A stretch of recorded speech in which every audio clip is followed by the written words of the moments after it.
De regresso à Comissão Executiva, hoje estamos a falar da recuperação da economia portuguesa. José Almassa, há poucos, aqui no intervalo, estávamos a falar da questão do investimento e, de facto, essa é também uma das razões porque, sendo a EDP uma empresa com bons fundamentais, com bons números, não consegue, nesta fase, atrair investidores que justifiquem uma nova privatização ou mais uma fase de privatização. Pois, eu acho que em relação à entrada na EDP, portanto, quando estamos a falar há pouco, portanto, da falta de investimento no país, o comprar ações da EDP, em termos do crescimento do investimento, e, portanto, não vai resultar nada, porque, ao fim e ao cabo, é uma transferência mera de capital, não é? Passar ações que estão na mão de uns acionistas para outros, não é? É evidente que o preço da EDP, neste momento, e todo o mercado, está muito em baixo, não é? Portanto, todos os sítios estão em baixo. Isso denota, portanto, também, e há um potencial, portanto, eu acredito que a EDP tenha um potencial de crescimento, porque estão cotadas neste momento a 2,60 por aí, e o potencial tem potencial de crescimento. E, portanto, seria normal que se investisse nesses títulos com o objetivo de obter mais valias, não é?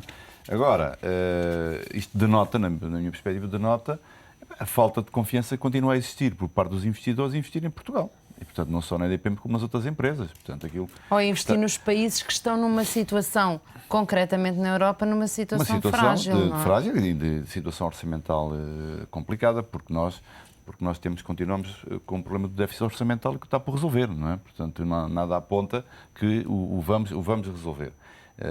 Se me permite, há um aspecto que eu gostava de realçar aqui. Olha, nós, quando entramos na União Europeia, portanto, estes 25 anos, beneficiámos de muita coisa. Beneficiámos da entrada na Europa, beneficiámos dos fundos, beneficiámos do euro, da entrada no euro, beneficiámos de uma melhoria que houve em todos os níveis sociais e culturais, esperanças de vida, tudo isso. Mas há um conjunto de erros que foram cometidos durante estes 25 anos que continuam por reparar. Portanto, o primeiro tem a ver com o déficit orçamental. Portanto, nós continuamos sem resolver o problema do déficit e, portanto, com o problema das contas. Resolvemos-lo quando entrou o FMI. E agora, e se calhar, pelos vistos, para ser resolvido outra vez tem que ser com o FMI, mas vamos esperar que não, não é? Agora só temos um problema, já não temos o professor Anani Lopes para nos dar mais ajuda nesse aspecto. Pois, não temos o professor Anani Lopes para isso, infelizmente. Há outro erro, portanto, esse é da parte do controle orçamental. Há outro erro, para mim, crasso, que é... nós continuamos a pensar que com a entrada, portanto, na Europa, de que não tínhamos de preocupar com a falta de competitividade. Nós, nessa altura, já tínhamos falta de competitividade. E como é que nós resolvimos o problema da competitividade nessa altura? Era desvalorizando a moeda, jogando com a moeda. Ora, esquecemos esse pormenor. Portanto, não tratámos do problema da falta de competitividade. Outro aspecto também que é crasso e que tem contribuído para o estado em que nós estamos a chegar, que é não apostarmos naquilo que nós somos bons e somos capazes. Ou seja, tomaram-se medidas no sentido de que é igual expandir um setor ou outro. Não é. Portanto, nós devíamos apostar e expandir um setor onde somos melhores, onde temos maiores capacidades. Outro dos problemas também, que isso foi crescente desde essa altura, tem a ver com a incapacidade que nós temos para travar estes movimentos de corrupção que têm existido. Portanto, a corrupção, se nós pensarmos em termos estimativos, é capaz de representar, portanto, e o mercado negro, tudo isso, é que se calhar representa 20-25% do PIB. Portanto, já estamos a falar de um valor muito aceitável e muito importante. Outro aspecto também que eu reputo muito importante tem a ver é que nós, ao entrarmos, portanto, numa economia aberta como aquela que entramos, e tanto uma economia aberta, descurámos, portanto, não nos preocupámos nada com a competitividade. Ora, isto liga-se com um dos pontos que estávamos a falar há pouco, que é, nós temos que diversificar mercados, temos que exportar para mercados diversificados. Os países que estão à nossa volta não têm crescido também. Não vimos o que é que passou com a Espanha, estagnou. Portanto, os últimos dados foram publicados, estagnou. Na Alemanha não é assim. Mas a Alemanha cresceu, mas aqueles que estão mais aqui no nosso universo não cresceram muito. Tanto, como disse o Dr. Banha há pouco, dos 12 nós estamos no meio e 6 cresceram mais do que nós. Portanto, esse aspecto da competitividade foi descurado. E por último, outro aspecto também que é importante, que também tem vindo a travar, portanto, todo este nosso problema, que se liga com a parte da política de investimento e com a falta de credibilidade e com a falta de motivação para se investir neste país, que é o ter-se andado este tempo todo a não dizer a verdade aos portugueses. Portanto, não se diz qual é a situação do país.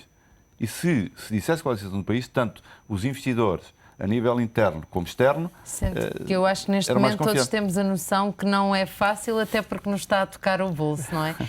2011, que é importante, falta pouco para o final do ano. Exportações, como é que podemos estimular mais? Muito bem. Eu penso que a solução passa por aí, apesar da questão a questão relacionada com o controle orçamental e com a execução orçamental é crucial, porque ela aniquila também a economia por si mesma, e veja por só um pequeno pormenor que o controle do Sistema Nacional de Saúde continua a não ser uma realidade. Inicialmente tínhamos previsto uma taxa de crescimento de 2% da despesa e segundo tenho lido nos jornais, já vai em 12%, Exato. o que é assustador, e portanto tem que haver um efetivo controle da despesa e a execução orçamental. Relativamente à exportação e relativamente àquilo que o aparelho do Estado pode fazer. Que não precisa de intervir. Eu acho também. que há aqui dois componentes fundamentais para essa situação, para que as empresas possam atuar. Uma delas tem a ver com as políticas económicas e a esse nível assume particular importância a criação ou o reforço das linhas relacionadas com os mecanismos de consolidação, dos mecanismos de fusões e aquisições e o mecanismo de ganho de escala para poder entrar nos mercados internacionais. Aí os fundos de capital de risco são cruciais porque têm a ver com dar às empresas capitais próprios para fazer esse processo. E primeiro selecionar os setores mais importantes, Sim. que alguns deles estão todos perfeitamente identificados. Não é? Mas só para se ter uma ideia, neste momento os valores que estão na economia relacionados com este tipo de fundos andam na ordem dos 400 milhões de euros. Aquilo que se expectiva, que seja expectável para criar efetivamente uma boa capacidade às empresas portuguesas, estamos a falar de cerca de 1.600 milhões de euros. Portanto, é um número que poderia efetivamente e que não vejo porque é que não possa ser atribuído. E depois, este do lado das linhas das políticas de coisa. Mas depois há outra parte que tem a ver com os empresários em si e com os diversos clusters que temos em Portugal. Vou-me recorrer novamente da indústria dos moldes, porque acho que o cluster dos moldes está fazendo uns trabalhos bastante interessantes e podem ser replicados. Por exemplo, na área do azeite também já se está a fazer isso, mas no caso concreto dos moldes, está-se a criar uma marca, um chapéu, que seja uma marca coletiva. Uma marca coletiva que represente Portugal lá fora, que represente Portugal naquela área em concreta e que possa, de alguma forma, contribuir ao nível do processo da tomada de decisão por parte dos potenciais clientes. Essa marca coletiva, por exemplo, no caso concreto dos moldes, Engineering and Tooling from Portugal. Pronto, é uma imagem coletiva e qualquer empresa do setor... Exatamente, qualquer uma dessas empresas que faz parte desse setor ou desse cluster vai beneficiar disso.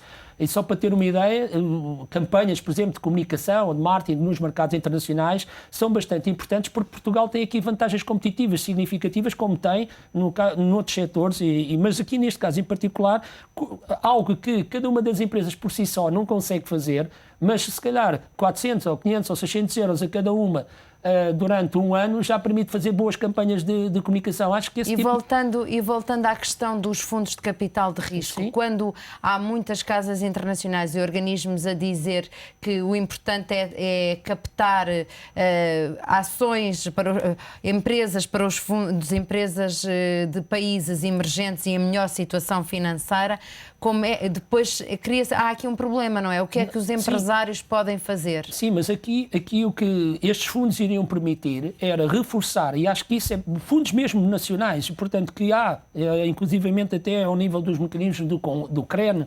que podem ser reafetas verbas que não estão a ser gastas e apostar muito na área do capital de risco. E, portanto, porquê? Porque isso vai permitir músculo financeiro às empresas para poderem fazer, por exemplo, mecanismos de consolidação interna para depois atacar mais fortemente os mercados internacionais. E também fazer aquilo que também já falámos algumas vezes, que é fazer aquisições no mercado de destino, onde estão os clientes mais importantes para nós. Mas isso é preciso músculo interno. Não, mas claro, temos que consolidar. Portanto, não se justifica que ter tantas pequenas empresas, as empresas lá, por isso é que eu digo, essa parte compete aos empresários. Então é um repto grande ao esforço também empresarial. Para que eles deixem de ser individualistas e passem a fazer mecanismos de consolidação para ganhar músculo.